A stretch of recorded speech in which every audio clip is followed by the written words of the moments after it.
1, versículo 16 e 17. Romanos, capítulo 1, 16 e 17, que diz da seguinte maneira.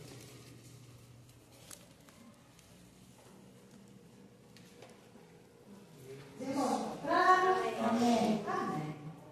É escrito da seguinte maneira: pois não me envergonho do Evangelho, porque é o poder de Deus para a salvação de todo aquele que crê, primeiro do judeu e também do grego, visto que a justiça de Deus se revela no Evangelho, de fé em fé, como está escrito: o justo viverá por fé.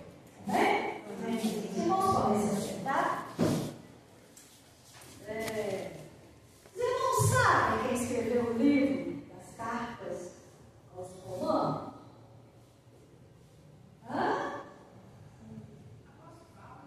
O apóstolo Paulo. Pois bem,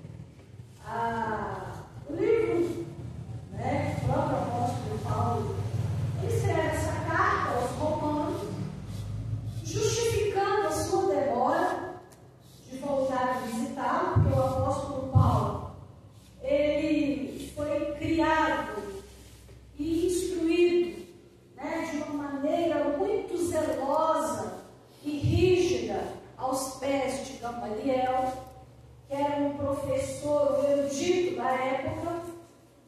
E na época, porque Saulo, ele tinha o nome de judeu, e também ele tinha cidadania romana, porque a sua família era uma família muito influente, rica. Então eles tinham essa capacitação de educá-lo e criá-lo desta forma. O apóstolo Paulo, ele era fariseu e ele aderia, ele aprendeu a Torá, os 5 livros da lei. Então ele era muito religioso, ele tinha toda uma preocupação em guardar a lei, as instruções que ele aprendeu ali aos pés de Gamaliel. E nós vemos o apóstolo Paulo, antes da sua conversão, ele era um oficial da lei, que tinha essa preocupação de conservar a lei e a ordem da cidade.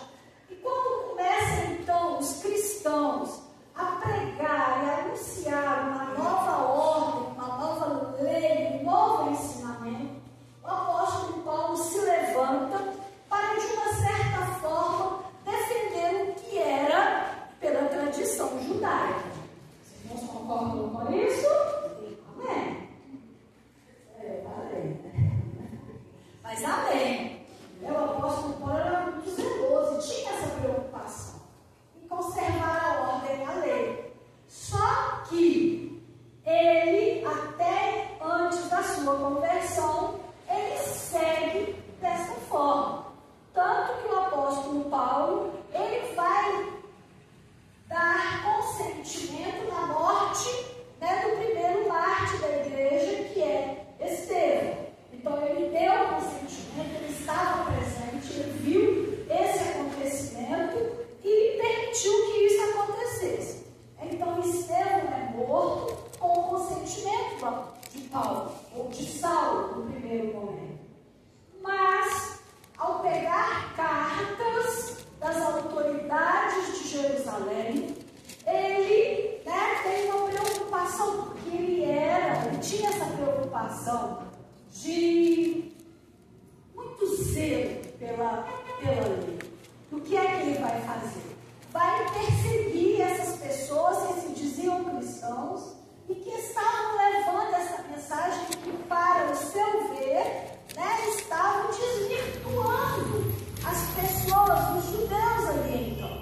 Mas o que é que vai acontecer?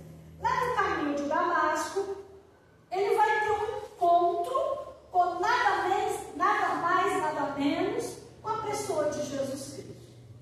O próprio Jesus aparece para ele ali no caminho de Damasco, mas de uma forma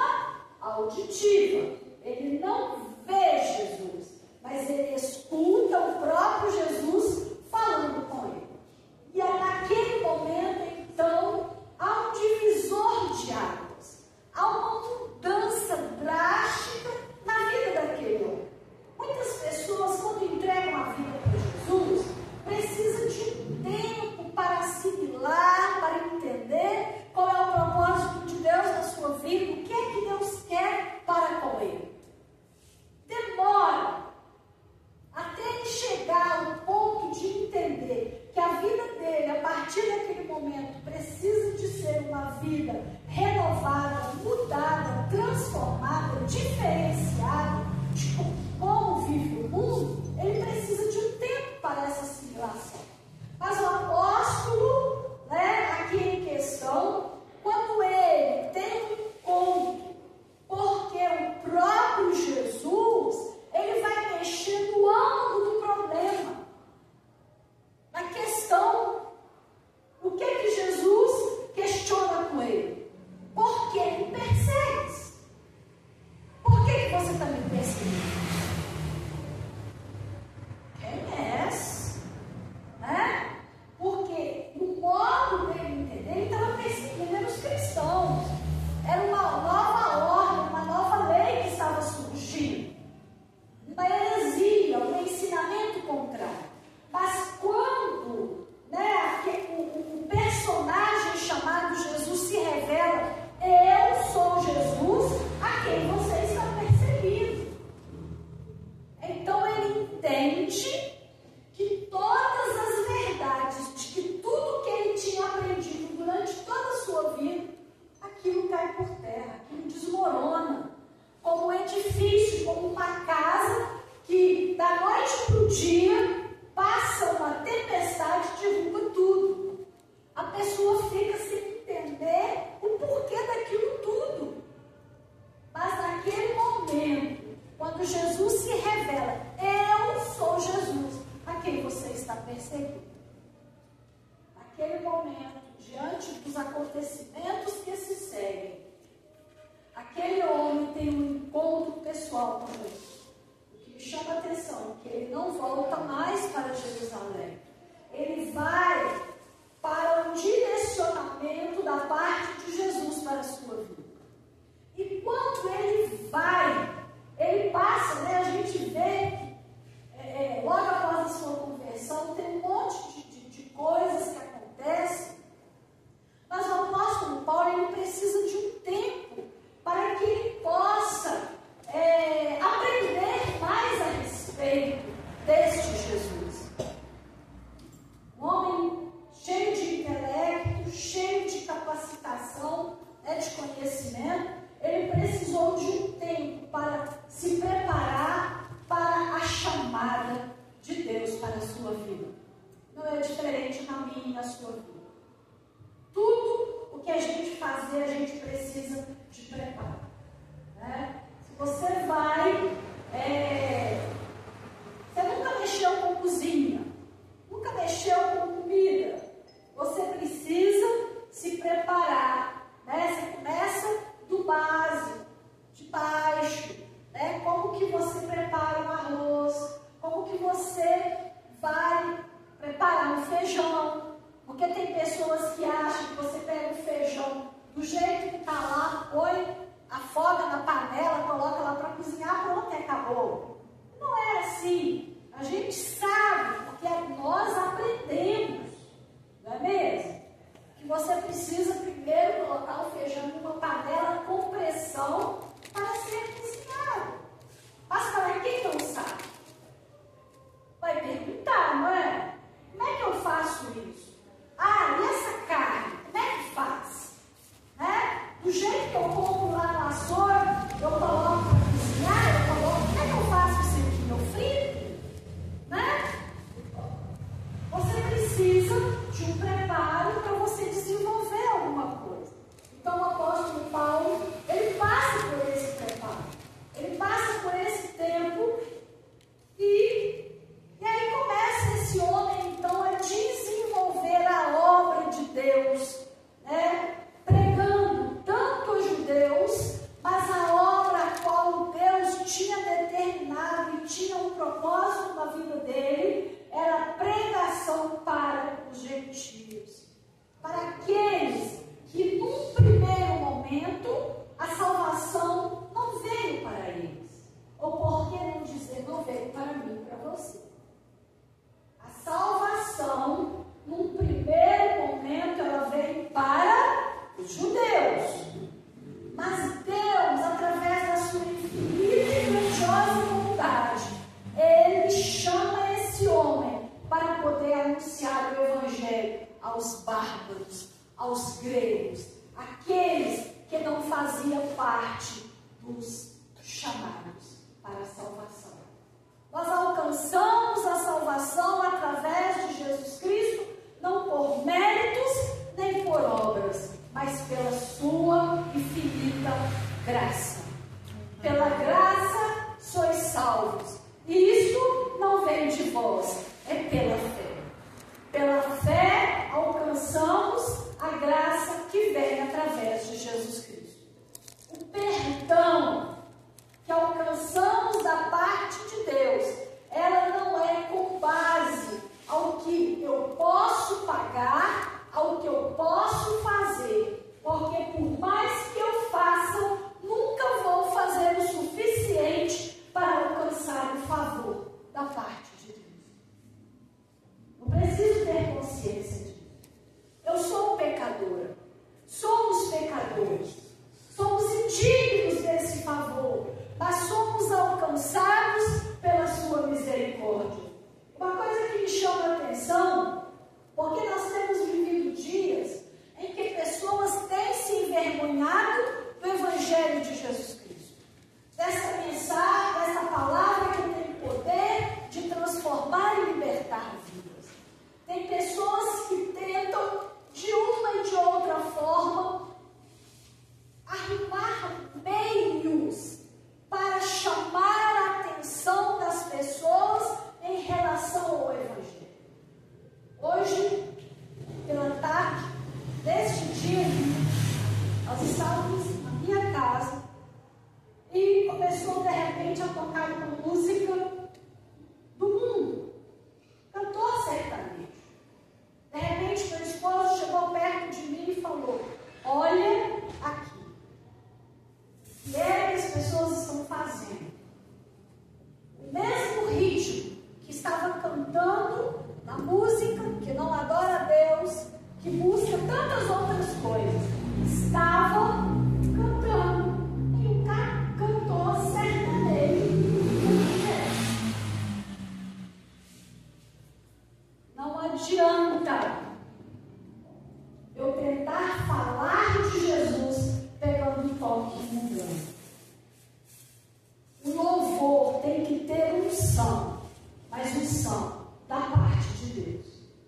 Até os toques, as pessoas estão copiando. As pessoas estão pegando, porque mexe, atrai, é agradável, é bonito. E as pessoas estão mesclando tanto que nós estamos vendo muitas vezes nas igrejas da atualidade, Deus está saindo de dentro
aprendeu, né? Lá fora tem muitas coisas ensinando e falando que você conquista a salvação pelas boas obras, que você vai ao céu, né? Por você fazer caridade, cuidar dos necessitados. Mas a gente sabe que isso tudo é fruto de uma vida transformada pelo Evangelho de Jesus Cristo. Quando nós nos entregamos ao Senhor, o Espírito Santo que mora agora em nós, ele começa a gerar em nós frutos, né? Que são novos frutos. E esses frutos gerados em nós vamos, né, ter amor com o próximo, empatia. Se a gente vê alguém passando necessidade, a gente divide as coisas, né? O que a gente pode fazer, a gente faz, dentro das nossas possibilidades. A gente ora, a gente jejua em favor daquela pessoa, porque obras, simplesmente obras, não salvam ninguém. O que é a obra? Não é nada, porque o sangue de Jesus Cristo é o único que tem poder para transformar a vida. Aleluia, glória a Deus. Porque não me envergonho do Evangelho de Cristo. E por que o apóstolo Paulo não envergonha? Porque ele mesmo diz, porque é poder de Deus para todo aquele que nele crê. Por que o Evangelho é poder? Porque ele tem a capacidade de transformar. É o único Evangelho que transforma a vida. É o único Evangelho que tira o homem, que tira a mulher da sarjeta, do lamaçal, do charco de lobo. E com o seu próprio sangue, lava a pessoa por dentro e por fora. Restaura a vida. Pessoas que entregaram sua vida a Jesus, que tiveram suas vidas transformadas, Deus fez milagres na vida dessas pessoas. Pessoas que não eram aceitas pela sociedade, se tornaram homens e mulheres íntegros, dignos e constituíram famílias, criaram filhos, tiveram suas vidas transformadas, porque este Evangelho transforma. Aleluia. Este Evangelho liberta. O apóstolo ainda segue dizendo: e visto que a justiça de Deus se revela no Evangelho de fé em fé, como está escrito, o justo viverá por fé. Quantas dificuldades o cristão enfrenta? Quantas dificuldades, quantas lutas, quantos desafios surgem para poder fazer com que a nossa fé, a nossa confiança seja desestruturada, como uma casa construída em uma rocha. Tem que ser a nossa fé. Ela não pode abalar, ela não pode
Glória a Deus. Conhecer, você muitas vezes tem a oportunidade de conhecer várias pessoas, mas muitas vezes você não se relaciona. Você não convive com aquela pessoa. Mas quando você se relaciona com a pessoa, é diferente. Conhecer Jesus e relacionar-se com Jesus, a diferença. Amém. Glória. Ele está com você todo dia. Aleluia. Ele está te ajudando em todos os momentos da sua caminhada. É você saber que em circunstância nenhuma Ele vai te abandonar. Aleluia. Conhecer é só saber. Ah, sim, já ouvi falar. Já ouvi falar de tal e tal pessoa. Mas como que é diferente andar, caminhar, vivenciar no nosso dia a dia, na nossa caminhada? Não há nada impossível para o Senhor, amado. Muitas vezes não recebemos porque nós estamos deixando de acreditar que o Senhor ainda opera nos nossos dias. Vamos agir diferente. Vamos viver uma vida diferenciada desse mundo. O mundo jaz no maligno.